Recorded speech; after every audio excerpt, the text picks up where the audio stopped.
यो investment company has fund भन्ने chapter चाहिँ तपाईँले इन्भेस्टमेन्ट र म्युचुअल फन्ड भनेर पढ्नुभएको च्याप्टर यो हुबहु त्यही च्याप्टर छ, केही पनि फरक छैन। हामीले यो च्याप्टरलाई थर्ड इयरमा पनि पढेर आएकै हो, थर्ड इयरको हामीले फाइनेन्समा पढिसकेकै च्याप्टर हो। इन्भेस्टमेन्ट कम्पनी चाहिँ हेज फन्ड भनेको ठुला ठुला कम्पनीहरूले चाहिँ पब्लिकबाट थोरै थोरै पैसा उठाएर त्यो पैसालाई कसरी लगानी गरेको हुन्छ, त्यो पैसाबाट कसरी उनीहरूले रिटर्न कमाइरहेको हुन्छ, त्यसकै क्याल्कुलेसन सम्बन्धी हामी न्युमेरिकलहरू यो सल्भ गर्न सिक्छौँ। इन्भेस्टमेन्ट कम्पनी हेज फन्ड भनेको यो हेज फन्ड भनेको चाहिँ ठुलो ठुलो इन्फर्मल इन्भेस्टमेन्ट कम्पनीहरू हुन्, जसले चाहिँ ठुलो ठुलो एमाउन्ट सेक्युरिटिजहरूमा लगानी गरेर उनीहरूले प्रफिट कमाउने काम गरिरहेका हुन्छन्। अब इन्भेस्टमेन्ट कम्पनीजभित्र पनि हामी विशेष गरी म्युचुअल फन्डको कुरा गर्छौँ। यहाँनिर हामीले पढ्ने भनेको म्युचुअल फन्डको कुरा गर्छौँ।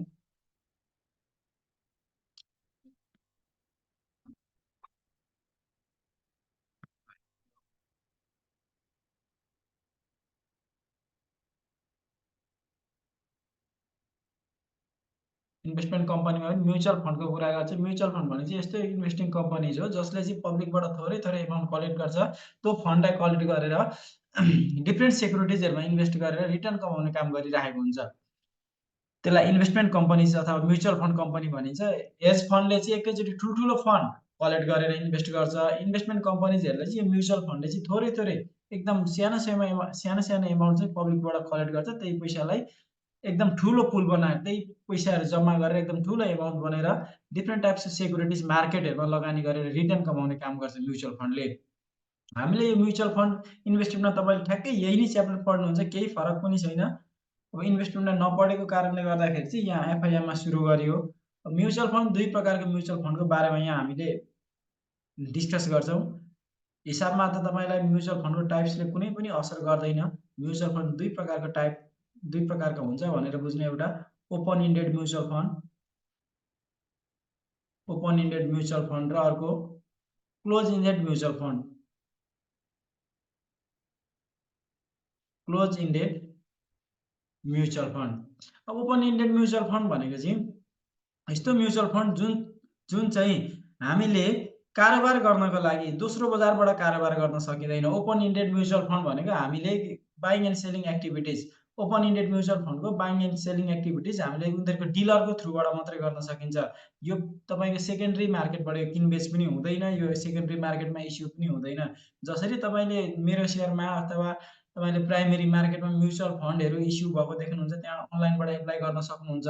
यो ओपन इन्डेड म्युचुअल फन्ड चाहिँ तपाईँले त्यसरी एप्लाई गर्न सक्नुहुन्न। यो ओपन इन्डेड म्युचुअल फन्ड कारोबार गर्न किनबेच गर्नको लागि चाहिँ तपाईँले सेक्युरिटी डिलरको थ्रुबाट मात्रै गर्न सक्नुहुन्छ। तपाईँले आफैले किनबेच गर्न पाउनुहुन्न। भने क्लोज इन्डेड म्युचुअल फन्ड भनेको चाहिँ यो चाहिँ हामीले सेकेन्डरी मार्केटमा आफैले किनबेच गर्न सकिने म्युचुअल फन्ड हो। क्लोज इन्डेड म्युचुअल फन्ड भनेको आफैले सेक्युरिटी मार्केटमा गएर, सेकेन्डरी मार्केटमा गएर अथवा प्राइमेरी मार्केटमा गएर सेक्युरिटिज किन्न सकिन्छ, म्युचुअल फन्ड किन्न सकिन्छ भने त्यसलाई क्लोज इन्डेड म्युचुअल फन्ड भनिन्छ। ओपन इन्डेड म्युचुअल फन्ड भनेको जहिले पनि के हुन्छ भन्दाखेरि यसको नम्बर अफ सेयर फिक्स हुँदैन। ओपन इन्डेड म्युचुअल फन्डको कम्पनीले कतिवटा म्युचुअल फन्ड इस्यु गरेको छ त, त्यसको बढ्न पनि सक्छ, कम्पनीले त बढी इस्यु गर्न पनि सक्छ, कम्ती इस्यु गर्न पनि सक्छ। यसको नम्बर अफ सेयर फिक्स्ड हुँदैन। ओपन इन्डेड म्युचुअल फन्डको नम्बर अफ सेयर फिक्स्ड हुँदैन भने क्लोज इन्डेड म्युचुअल फन्डको के हुन्छ, नम्बर अफ सेयर फिक्स हुन्छ। अगाडि नै हाम्रो कम्पनीले चाहिँ यतिवटा म्युचुअल फन्ड बेच्छ है, यतिवटा म्युचुअल फन्ड बेचेको छ है भनेर अगाडि नै यसको सङ्ख्या तोकिएको हुन्छ क्लोज इन्डेड म्युचुअल फन्डमा चाहिँ। अनि ओपन इन्डेड म्युचुअल फन्ड चाहिँ जहिले पनि के हुन्छ भन्दाखेरि सेक्युरिटी डिलरबाट कारोबार हुने भएको कारणले गर्दाखेरि यो एनएबीमा कारोबार हुन्छ। यसको नेट एसेट भ्यालु, यसको वास्तविक मूल्यमा कारोबार हुन्छ, एनएबीमा कारोबार हुन्छ। ओपन इन्डेड म्युचुअल फन्ड भनेको एनएबीमा कारोबार हुने रहेछ। एनएबी भनेको नेट एसेट्स भ्यालुमा कारोबार हुन्छ, यसको वास्तविक मूल्यमा कारोबार हुन्छ। भने क्लोज इन्डेड म्युचुअल फन्ड भनेको मार्केट प्राइसमा कारोबार हुन्छ, बजारले निर्धारण गरेको मूल्यमा। एनएबीमा कारोबार हुँदैन क्लोज इन्डेड म्युचुअल फन्ड। यो चाहिँ बजारले निर्धारण गरेको मार्केट प्राइसको आधारमा यो ट्रेडिङ हुन्छ। बजार मूल्य कसरी निर्धारण हुन्छ, डिटरमाइन हुन्छ भन्दाखेरि त्यो चाहिँ बजारले नै डिटरमाइन गर्छ। म्युचुअल फन्डको डिमान्ड र सप्लाईको आधारमा बजारले नै निर्धारण गरेको हुन्छ, डिटरमाइन गरेको हुन्छ क्लोज इन्डेड म्युचुअल फन्डको प्राइस चाहिँ। ओपन इन्डेड म्युचुअल फन्ड भनेको तपाईँको केमा कारोबार हुने भयो भन्दा एनएबी, त्यसको वास्तविक मूल्य प्राइस जति हो त्यतिमै कारोबार हुने भयो। क्लोज इन्डेड म्युचुअल फन्ड भनेको तपाईँको मार्केट प्राइसको आधारमा कारोबार हुने भयो। मार्केट प्राइस चाहिँ कसले निर्धारण गर्छ भन्दाखेरि जे कुरोको पनि मार्केट प्राइस भनेको मार्केटले नै निर्धारण गर्छ, मार्केटले नै डिटरमाइन गर्छ। केको आधारमा डिटरमाइन गर्छ भन्दा तपाईँको डिमान्ड र सप्लाईको आधारमा मार्केटले डिटरमाइन गरेको हुन्छ मार्केट प्राइसलाई। अब हामीलाई यहाँनिर यो open ended mutual fund, close ended mutual fund भनेर क्वेसनमा दिइराख्दाखेरि यो open ended mutual fund, close ended mutual फन्डले हामीलाई हिसाबमा कुनै पनि असर पार्दैन। हामीलाई कुनै पनि असर पार्दैन यो।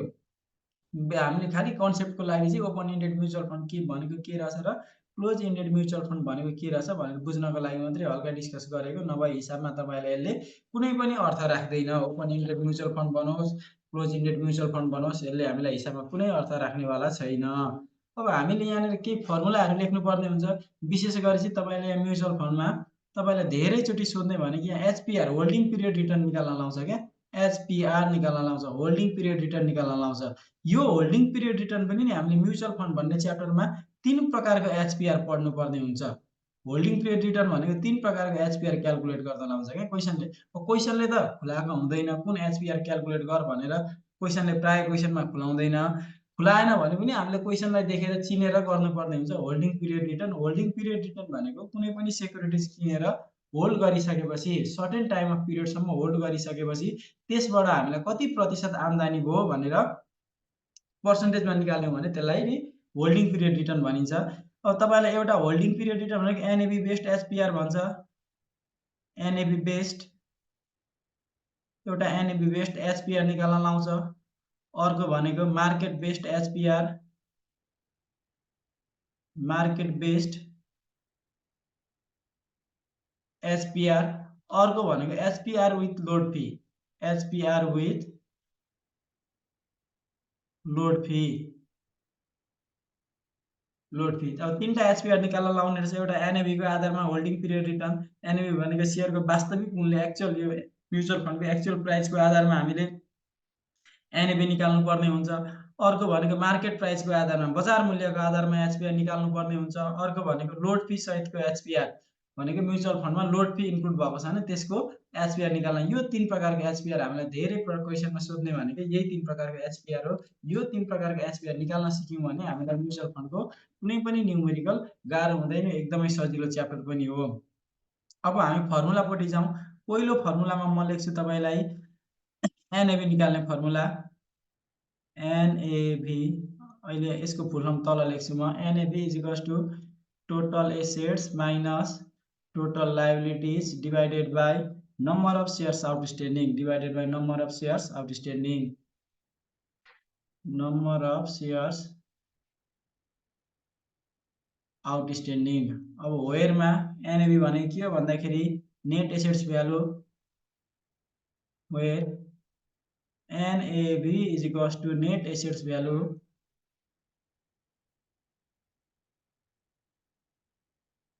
अब टोटल एसेट्स भनेको थाहा भएको हामीलाई। टोटल एसेट्स भनेको टीए भनेको टोटल एसेट्स हो। टोटल एसेट्स कोही बेला क्वेसनले खुलाएर दिँदैन। टोटल एसेट्स भनेको के भनेर बुझ्नु पर्यो भन्दाखेरि यो म्युचुअल फन्डले आफ्नो पैसा चाहिँ कहाँ लगानी गरेको छ त, उसले लगानी गरेको ठाउँको एमाउन्टलाई नै टोटल एसेट्स भनिन्छ। अब विशेष गरी म्युचुअल फन्डले गर्ने लगानी भनेको स्टक र बोन्डमा लगानी गरेको हुन्छ। स्टक र बोन्ड। हाम्रो लागि म्युचुअल फन्डको टोटल एसेट्स भनेको स्टक प्लस बोन्डको भ्यालु जोड्यो भने हाम्रो टोटल एसेट्स निस्किन्छ। अब दोस्रो नम्बरमा हामीले अब क्वेसनले कोही बेला तपाईलाई पर्सेन्टेज प्रिमियम र डिस्काउन्ट, अब तपाईको यो म्युचुअल फन्ड चाहिँ प्रिमियममा कारोबार भइरहेको छ कि डिस्काउन्टमा कारोबार भइरहेको छ, यसको पर्सेन्टेज निकाल भनेर सोध्छ। प्रिमियम भनेको चाहिँ यदि म्युचुअल फन्ड यसको वास्तविक मूल्य एनएबी भन्दा बढीमा कारोबार भइरहेको छ भने, यदि म्युचुअल फन्ड यसको वास्तविक मूल्य एनएबी भन्दा बढीमा कारोबार भइरहेको छ भने प्रिमियममा कारोबार भएको भनेर बुझ्छौँ। यदि पर्ने मूल्य वास्तविक मूल्य भन्दा कम्तीमा कारोबार भइरहेको छ भने त्यतिखेर डिस्काउन्टमा कारोबार भएको भनेर बुझ्छौँ। त्यसो भए पर्सेन्टेज प्रिमियम और डिस्काउन्ट, प्रिमियम और डिस्काउन्ट, म्युचुअल फन्डको प्रिमियम डिस्काउन्ट निकाल्ने फर्मुला के हो भन्दाखेरि P0 minus NAV divided by NAV into 100। अब तपाईको पोजिटिभ प्लसमा आयो भने प्रिमियममा कारोबार भएको भनेर बुझ्नु पर्यो, माइनसमा आयो भने तपाईले डिस्काउन्टमा कारोबार भएको भनेर बुझ्नु पर्यो। एन्सर प्लसमा आयो भने प्रिमियम, पोजिटिभ एन्सर आयो भने प्रिमियम, नेगेटिभ एन्सर आयो भने डिस्काउन्टमा कारोबार भएको रहेछ भनेर बुझ्नु पर्यो। यहाँ पनि वेयर P0 भनेको P0 is equals to current market price, current market price, mutual फन्डको करेन्ट मार्केट प्राइसलाई P0 ले डिनोसन गरिन्छ। तेस्रो नम्बरमा जाउँ, expenses ratio, expenses ratio is equals to operating expenses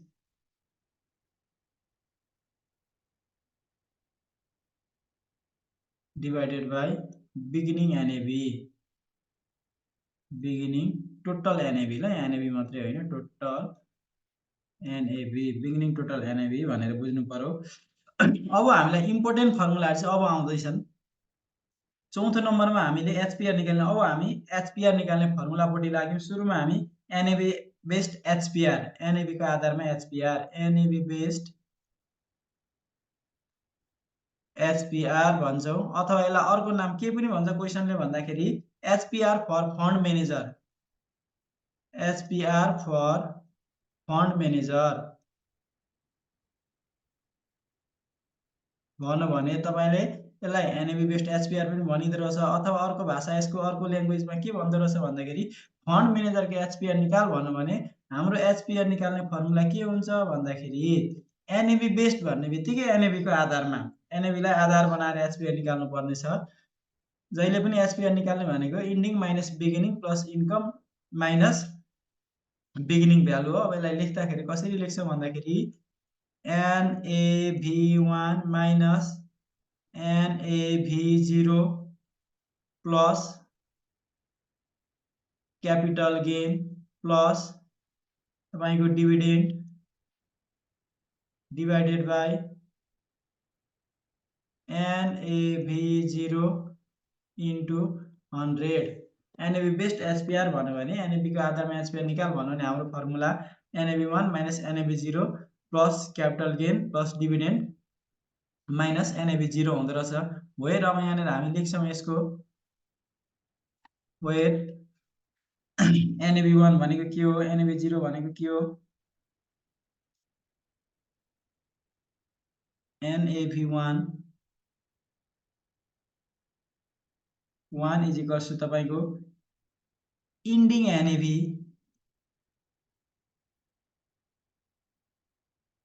यसलाई अर्को भाषामा सेलिङ प्राइस भन्न पनि सकिन्छ, selling price.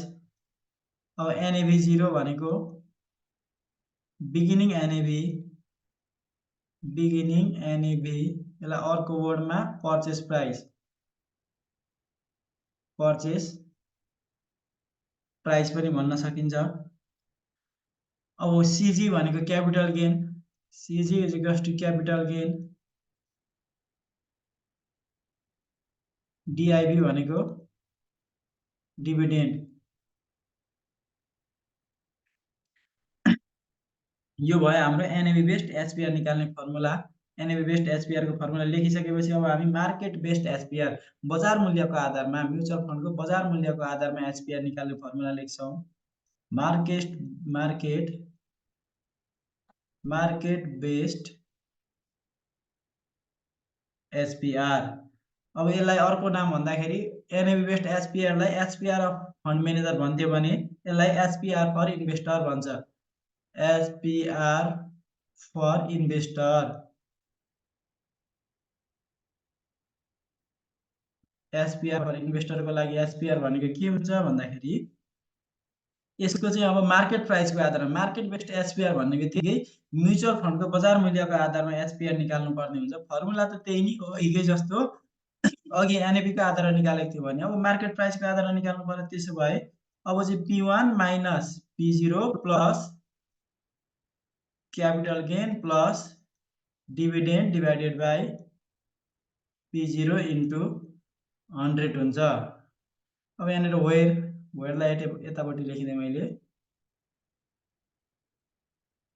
Where P1 is equals to ending market price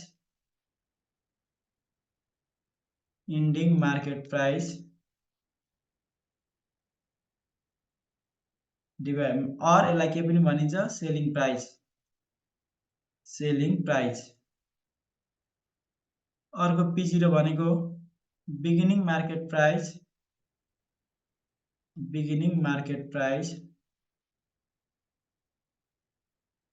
अथवा यसलाई पर्चेस प्राइस पनि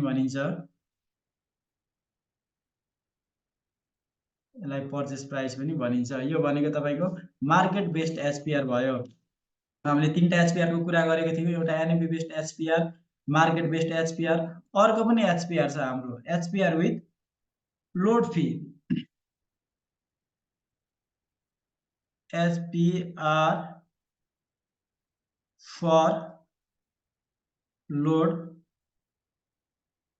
फन्ड। लोड फन्ड भनेको चाहिँ के भनेर बुझ्नु भन्दाखेरि, लोड फन्ड भनेको चाहिँ यो म्युचुअल फन्डको डिलरहरूले म्युचुअल फन्ड कारोबार गर्दाखेरि लाग्ने अतिरिक्त शुल्क, अन्य शुल्कलाई चाहिँ लोड फन्ड भनिन्छ। लोड फन्डले के गर्छ भन्दाखेरि, यो लोड फन्ड पनि दुई प्रकारको लोड फन्ड हुन्छ, लोड फी हुन्छ। एउटा फ्रन्ट इन लोड फी हुन्छ, एउटा ब्याक इन लोड फी हुन्छ। फ्रन्ट इन लोड फीले हाम्रो पर्चेस प्राइसलाई बढाउँछ, सम्झिराख्नु। फ्रन्ट इन लोड फीले पर्चेस प्राइसलाई बढाउँछ भने तपाईको ब्याक इन लोड फीले सेलिङ प्राइसलाई घटाउँछ। फ्रन्ट इन लोड फीले पर्चेस प्राइसलाई बढायो, ब्याक इन लोड फीले सेलिङ प्राइसलाई घटायो। क्वेशनले लोड फी मात्रै भन्छ भने हामीले त्यो भनेको फ्रन्ट इन लोड फी हो भनेर एज्युम गर्छौं। अब यहाँ एचपीआर निकाल्ने फर्मुला, लोड फन्डको एचपीआर निकाल्ने फर्मुला के हुन्छ भन्दाखेरि NAV1 माइनस, अब चाहिँ यहाँ अफर प्राइस हुन्छ, NAV1 minus offer price plus capital gain plus dividend whole divided by offer price into 100। Offer price भनेको हामीले किनेको पर्चेस प्राइस हो है। अफर प्राइस भनेको सिम्पली बुझ्दाखेरि हामीले के गरेको प्राइस हो, हामीले पर्चेस गरेको प्राइसलाई चाहिँ अफर प्राइस भनिन्छ। अब यहाँ लोड फी को दुई प्रकारको लोड फी को कुरा आउँछ, एउटा फ्रन्ट इन लोड फी, एउटा ब्याक इन लोड फी को कुरा आउँछ। फ्रन्ट इन लोड फी भनेको म्युचुअल फन्ड किन्दाखेरि सुरुमै किन्दाखेरि लाग्ने शुल्क। फ्रन्ट इन लोड फीले तपाईको पर्चेस प्राइसलाई बढाउँछ भने ब्याक इन लोड फीले सेलिङ प्राइसलाई घटाउँछ। अब यहाँ लेखिदिहालेँ मैले, फ्रन्ट इन लोड फी यसले के गर्छ भन्दा के गर्दो रहेछ फ्रन्ट इन लोड फीले भन्दाखेरि increase purchase price, increase purchase price. Back in load फीले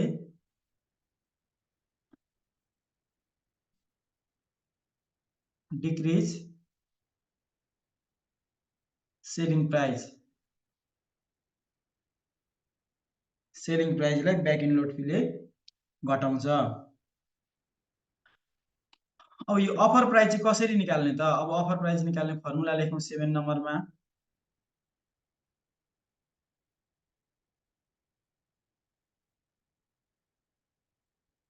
offer price is equals to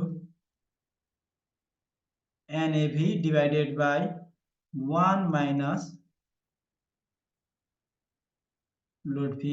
NAV divided by 1 minus load fee हुन्छ। अब कोही बेला हामीलाई एउटा क्वेशनमा यहाँ दिएको होला, future value of load fund,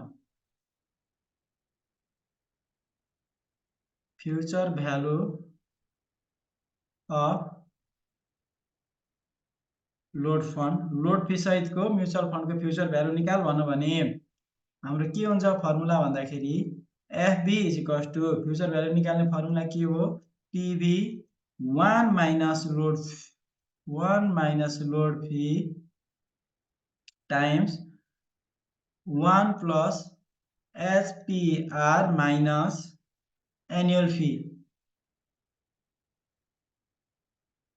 annual fee को पावर n गरिदिनु। लोड फी सहितको म्युचुअल फन्डको फ्युचर भ्यालु निकाल भनौँ भने हाम्रो PV 1 minus load fee times 1 plus HPR minus annual fee whole power n गरेर भने हाम्रो लोड फी सहितको म्युचुअल फन्डको फ्युचर भ्यालु निस्किन्छ। अब सम्झिनु है, लोड फी भनेको चाहिँ तपाईँको एकपटक लाग्छ। लोड फी भनेको तपाईँको किन्दा एकपटक लाग्छ अथवा बेच्दा एकपटक लाग्छ। लोड फी मात्रै भनौँ भने फ्रन्ट इन लोड फी बिर्सौँ, यो चाहिँ किन्दा एकपटक लाग्छ। तर एनुअल फी भनेको तपाईँको वर्षै पछि तिर्नुपर्ने फी हुन्छ। लोड फी एकपटक लाग्छ, लोड फीले पर्चेस प्राइसलाई बढाउँछ, तपाईँको पर्चेस प्राइसलाई बढाउँछ अथवा प्रेजेन्ट भ्यालुलाई घटाउँछ लोड फीले। तपाईँको एनुअल फीले चाहिँ यो चाहिँ वर्षै पछि तिर्नुपर्ने हुन्छ, यो प्रत्येक वर्ष तिर्नुपर्ने हुन्छ, यसले एचपिआरलाई घटाउँछ। लोड फीले प्रेजेन्ट भ्यालुलाई घटाउँदो रहेछ, प्रेजेन्ट भ्यालु घट्नु भनेको तपाईँको पर्चेस प्राइस बढ्नु हो। अनि तपाईँको एनुअल फीले चाहिँ एनुअल फीले चाहिँ एचपिआरलाई घटाउँदो रहेछ। पछि यो हिसाबमा बुझि नै हालिन्छ। 9 नम्बरमा हामीलाई अर्को फर्मुला पोर्टफोलियो टर्नओभर रेसियो सोध्छ। पोर्टफोलियो टर्नओभर सोध्छ। पोर्टफोलियो टर्नओभर निकाल्ने formula minimum value of securities purchased or sold divided by average total NAV whole divided by average total NAV average total NAV। लगभग अब हामीलाई यति फर्मुला भयो भने हामीले जस्तो सुकै क्वेशनहरु गर्न सकिन्छ। हामीले यति फर्मुला युज गरेर हामीले यहाँ भएको म्युचुअल फन्डको यो इन्भेस्टमेन्ट कम्पनीजको जस्तो सुकै न्युमरिकलहरु लगभग गर्न सकिन्छ। काहीँ कतै कुनै क्वेशनमा कन्फ्युजन आएछ भने कुनै फर्मुला थप्नु परेछ भने हामी त्यतिखेर फर्मुला थप्छौं। फेरि पनि मैले दोहोर्याएँ, हामीलाई इम्पोर्टेन्ट भनेको चाहिँ तीन प्रकारको एचपिआर हो। यो च्याप्टरमा हामीलाई इम्पोर्टेन्ट भनेको एचपिआर हो। तीन प्रकारको एचपिआर क्याल्कुलेट गर्न लाउँछ। एउटा NAV based HPR, NAV based एचपिआरलाई एचपिआर फर फन्ड म्यानेजर पनि भनिँदो रहेछ। अर्को मार्केट बेस्ड एचपिआर, बजारको मूल्यको म्युचुअल फन्डको बजारको मूल्यको आधारमा एचपिआर निकाल भन्छ। त्यतिखेर हाम्रो formula P1 - P0 plus capital gain plus dividend divided by P0 हुने रहेछ। अर्को एचपिआर फर लोड फन्ड भन्छ, एचपिआर फर लोड फन्ड भन्छ। एचपिआर फर लोड फन्ड निकाल्ने फर्मुला तपाईको NAV1 minus offer price plus capital gain plus dividend divided by offer price हुँदो रहेछ। Load fund पनि दुई प्रकारको हुँदो रहेछ। लोड फी दुई प्रकारको हुँदो रहेछ। एउटा भनेको फ्रन्ट इन लोड फी, अर्को भनेको ब्याक इन लोड फी हुँदो रहेछ। फ्रन्ट इन लोड फीले तपाईको पर्चेस प्राइसलाई बढाउँछ। पर्चेस प्राइसलाई बढाउँछ भन्नुको अर्थ यदि एउटा म्युचुअल फन्ड तपाईको 10 रुपैयाँको म्युचुअल फन्ड छ भने त्यसमा फ्रन्ट इन लोड फी छ भने तपाईले 10 रुपैयाँमा बेच्न सक्नुहुन्न के, तपाईले अब बढी तिर्नु पर्ने हुन्छ। जस्तै तपाईलाई लोड फी तपाईलाई 10% छ भन्नु भने अब तपाईको के हुन्छ, तपाईले 10% बढी तिरेर तपाईले यो म्युचुअल फन्ड किन्नु पर्ने हुन्छ। 10 रुपैयाँको म्युचुअल फन्ड 10 रुपैयाँमै किन्न पाउनुहुन्न, तपाईले बढी मूल्य तिर्नु पर्ने हुन्छ। फ्रन्ट इन लोड फीले पर्चेस प्राइसलाई बढाउँदो रहेछ। अब ब्याक इन लोड फी, अब यदि कुनै पनि म्युचुअल फन्ड 10 रुपैयाँमा किनबेच हुँदैछ, 10 रुपैयाँमा किनबेच हुँदैछ, यसको ब्याक इन लोड फी चाहिँ कति छ मानिलिउँ 10% छ भने अब तपाईले 10 रुपैयाँमा बेचे पनि यो म्युचुअल फन्ड 10 रुपैयाँमा बेचे पनि 10 रुपैयाँ तपाईको हातमा आउँदैन। किन भन्दाखेरि यहाँ ब्याक इन लोड फी छ, ब्याक इन लोड फीले सेलिङ प्राइसलाई घटाउँछ। यसमा तपाईले 10% काटेर मात्रै पैसा पाउनुहुन्छ। 10 रुपैयाँमा बेचे पनि तपाईको हातमा 10 रुपैयाँ आउँदैन, 9 रुपैयाँ मात्रै आउँछ। भनेपछि के हुँदो रहेछ, फ्रन्ट इन लोड फीले पर्चेस प्राइसलाई बढाउँदो रहेछ, ब्याक इन लोड फीले सेलिङ प्राइसलाई घटाउँदो रहेछ। अफर प्राइस भनेको हाम्रो पर्चेस प्राइस हो, अफर प्राइस भनेको हाम्रो पर्चेस प्राइस हो भनेर सम्झिनु। अब क्वेशनतिरै लागौँ ल। अब क्वेशन नम्बर हामी 8.1 मा छौं। मनमा के क्वेशन लागेको छ भने सोधौं, लागेको छ भने सोध्दै गर्दा पनि हुन्छ। होइन भने हामी क्वेशन नम्बर 1 मा लाग्यौं। सर त्यो फर्मुला एकचोटी 1 बाट सर स्क्रोल गर्दिनु, एकचोटी स्क्रोल मात्रै सर। हुन्छ। यो तपाईको इन्भेस्टमेन्टमा पनि काम लाग्छ है। यो फर्मुला यहाँ इन्भेस्टमेन्टमा पढेको थियो भने यहाँ म पढाउँदिन थिएँ। एउटै छ सबै कुरोहरु।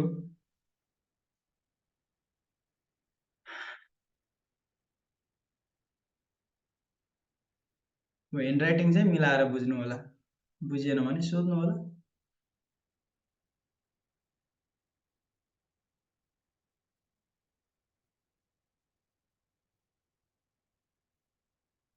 ल अब क्वेशन नम्बर 1 मा जाउँ। The Lumbini Food has sold 15 lakh shares units to investor. Lumbini भन्ने म्युचुअल फन्डले चाहिँ 1,50,000 15 लाखको किता चाहिँ म्युचुअल फन्ड इस्यु गरेको रहेछ, म्युचुअल फन्ड बेचेको रहेछ। Total number of share outstanding 15 lakh भयो to its investor. Currently the fund has accrued investment management fee obligation of rupees 5 lakh. हालको अवस्थामा चाहिँ यो कम्पनीको अब्लिगेसन भनेको लायबिलिटी चाहिँ तिर्न पर्ने पैसा चाहिँ कति देखियो भन्दाखेरि 5 लाख रुपैयाँ चाहिँ यसको तिर्न बाँकी पैसा देखियो। अब्लिगेसन भनेको तिर्न बाँकी पैसा हो, तिर्न बाँकी पैसा भनेको के हो? लायबिलिटी हो। त्यसो भए हाम्रो लागि यो 5 लाख भनेको के रहेछ? लायबिलिटी रहेछ र लायबिलिटी दियो। The fund's portfolio is shown below. अब यो म्युचुअल फन्डको हामीलाई पोर्टफोलियोको इन्फर्मेसन तल दिएको छ। यो म्युचुअल फन्डले पब्लिकबाट पैसा उठाएर कहाँ लगानी गरेको रहेछ भन्दाखेरि सेयरमा विभिन्न कम्पनीको सेयरमा लगानी गरेको रहेछ। त्यसो भए PQRS भन्ने 5 वटा कम्पनीको सेयरमा लगानी गरेको रहेछ। अब हामीलाई निकाल चाहिँ के भनौँ भन्दाखेरि नेट एसेट्स भ्यालु निकाल भनेको छ के NAV निकाल भनेको छ। 1 नम्बरमा हामीलाई निकाल भनेको छ NAV गिवन के छ दिएको भन्दाखेरि number of share outstanding, number of shares outstanding 15 लाखवटा शेयर इस्यु गरेको रहेछ। यस कम्पनीको शेयर बजारमा 15 लाखवटा शेयर छ। टोटल लायबिलिटिज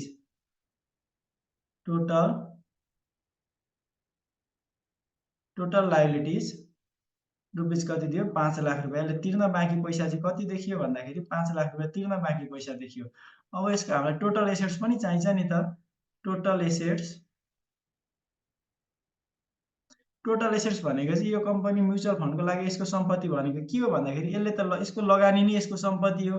त्यसो यसले लगानी कहाँ गरेको रहेछ? सेयरमा लगानी गरेको रहेछ। त्यसो यो सेयरको भ्यालु भनेको यसको लागि के हो?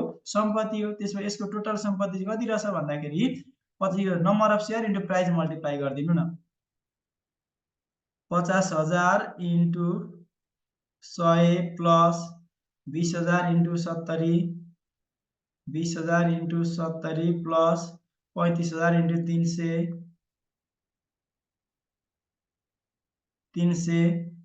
Plus 10,000 into 1000। यसलाई सल्भ गरिदिनु त, यसलाई क्याल्कुलेसन गर्नु त कति आउँछ? 50,000 इन्टु 100 भनेको तपाईको कति हो? कति आउँछ यो गरिदिनु? 2 करोड 69 लाख।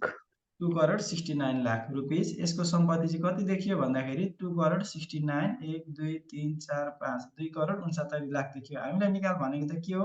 NAV निकाल भनेको हो नि, net assets value. NAV equals to NAV निकाल्ने फर्मुला के लेखेको छौँ हामीले भन्दा total assets minus total liabilities divided by number of share outstanding. त्यसो भए हामीलाई टोटल एसेट्स भनेको 2 करोड 69 1 2 3 4 5 माइनस टोटल लायबिलिटिज भनेको 5 lakh divided by number of share outstanding भनेको 15 लाख। गर्दिनु कति आउँछ?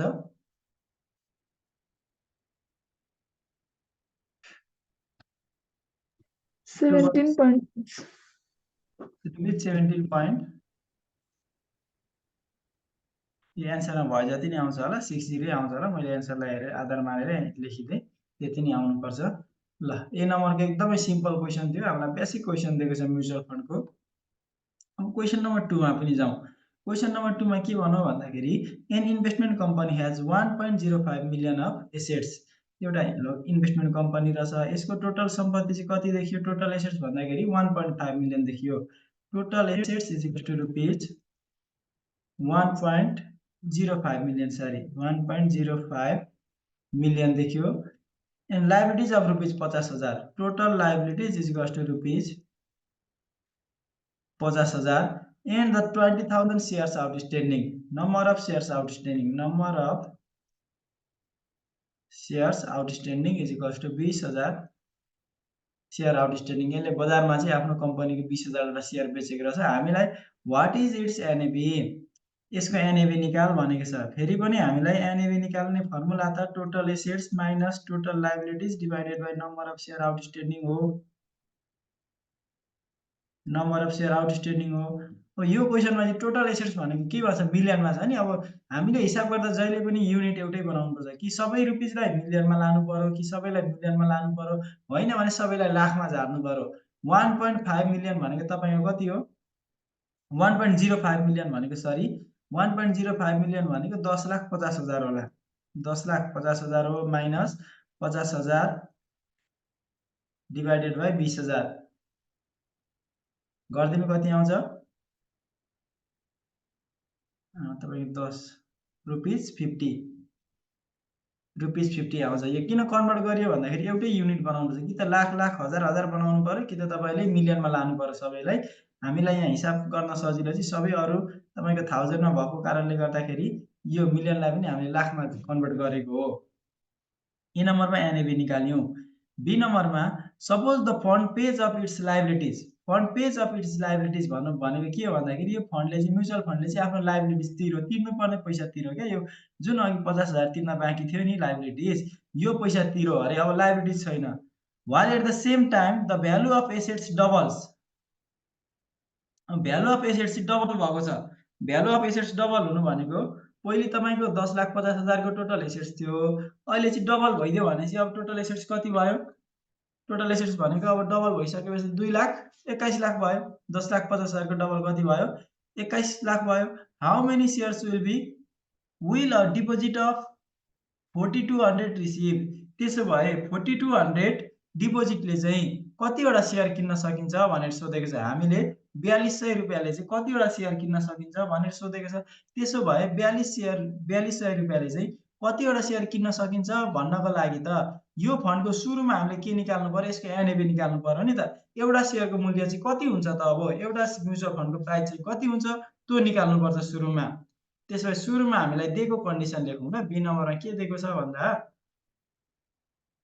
Suppose the fund page of its liabilities condition change गर्यो लायबिलिटीज पेज अफ अघि तिरिसक्यो भनेपछि यसको अब टोटल लायबिलिटीज कति लेख्न पाइयो 0 किन अघि जुन 50,000 तिर्न बाँकी थियो नि त्यो तिरिसक्यो अरे while at the same time value of assets doubles अब टोटल एसेट्स डबल भयो अघि टोटल एसेट्स जति थियो त्यसको डबल भयो 1.05 मिलियन भनेको 10,50,000 हो यो 10,50,000 अब के भएको छ डबल भएको छ डबल हुनु भनेको इन्टु 2 कति भयो अब 21 लाख भयो अरे टोटल एसेट्स अब हामीले यो अवस्थामा चाहिँ 4200 रुपैयाँले चाहिँ कति म्युचुअल फन्ड किन्न सक्छौ भनेर सोधेको छ अब त्यसको लागि त सुरुमा हामीले अब यो कन्डिसन लागू भइसकेपछि एनएबी निकालौं न त सुरुमा एनएबी निकाल्नु पर्यो फर्मुला मैले लेखिन डाइरेक्ट भ्यालु हाले टोटल एसेट्स भनेको 21 lakh divided by total liabilities भनेको 0 divided by number of share outstanding भनेको त 20,000 छ 21 लाख भागा 20,000 गर्नु त कति आउँछ 10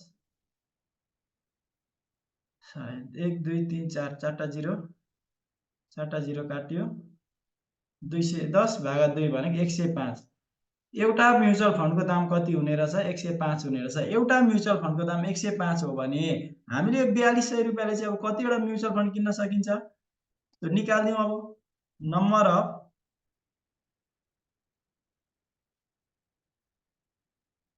mutual fund that can be purchased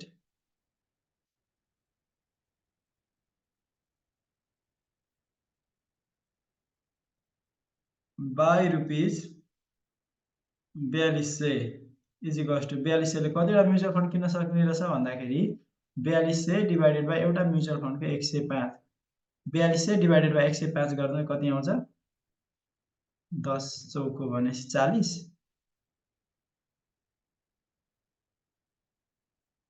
share भनेपछि हामीले 4200 रुपैयाँले 40 वटा म्युचुअल फन्ड किन्न सकिने रहेछ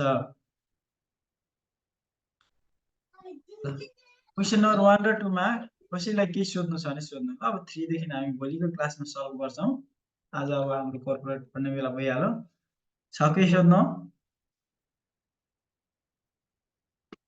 छैन भने यो एफआइएम को लागि चाहिँ मैले आजको लागि एन्ड गरे अब यतिकै बस्नु हामी अब